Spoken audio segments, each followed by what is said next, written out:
அனைவருக்கும் வணக்கம். அனைத்து மத்திய அரசு ஊழியர்கள் மற்றும் ஓய்வூதியதாரர்களுக்கு ஒரு முக்கியமான செய்தி.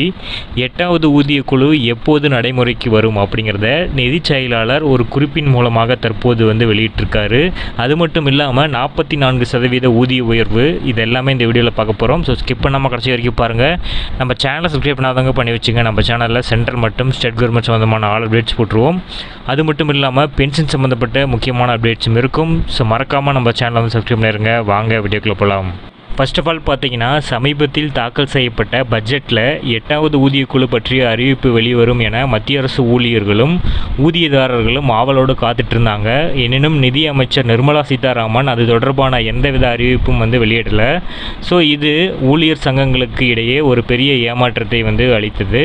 ஸோ இதற்கிடையே நிதி செயலாளர் டிவி சோமநாதன் சனிக்கிழமையன்று 2 ஆண்டுகளுக்கு புதிய அமைச்சரவை செயலாளராக அரசாங்கத்தால் நியமிக்கப்பட்டார். தற்போது இந்த பதவி ராஜீவ் கௌபா இருக்கிறார். ஸோ இவரோட 5 ஆண்டு பதவிக்காலம் இந்த மாத இறுதியில் நிறைவு பெறுகிறது.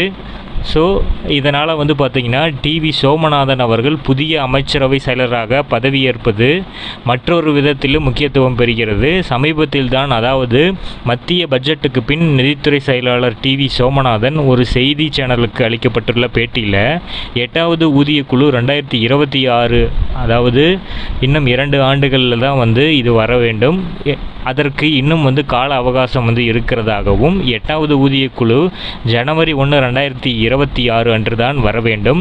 நாம் தற்போது 2024 இருக்கிறோம் என அவர் அந்த பேட்டியில் தெரிவிச்சிருந்தார்.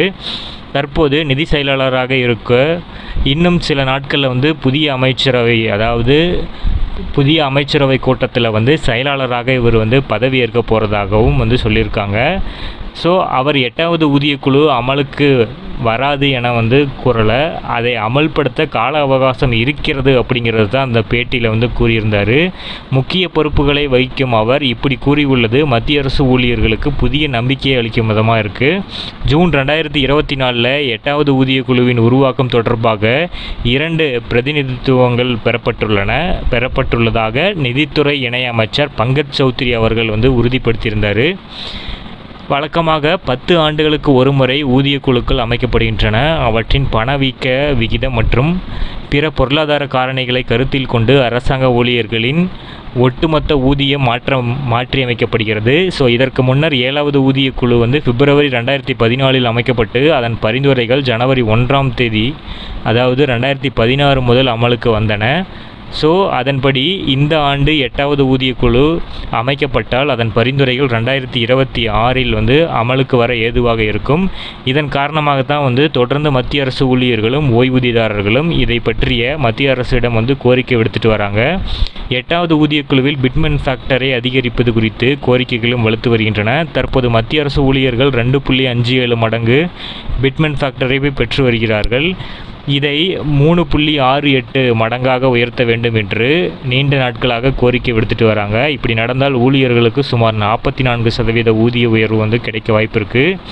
8வது ஊதிய குழு அமைக்கப்பட்டால் மத்திய அரசு ஊழியர்களோட அடிப்படை ஊதியத்தில் மாற்றம் இருக்கும். இது தவிர ஊழியர்களின் அகவிலைப்படி, அதாவது டிஏ, வீட்டு வாடகைப்படி HRA, போக்குவரத்து கொடுப்புணர்வு TA போன்ற பல்வேறு சலுகைகள் மற்றும் கொடுப்புணர்வுகளிலும் ஏற்றம் ஏற்படும் என்பதால் ஒட்டுமொத்தமாக அவர்களுக்கு ஒரு பெரிய ஊதிய உயர்வு இருக்கும் என எதிர்பார்க்கப்படுகிறது.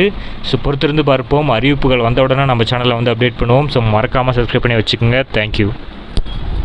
ஃபர்ஸ்ட் ஆஃப் ஆல் பார்த்தீங்கன்னா,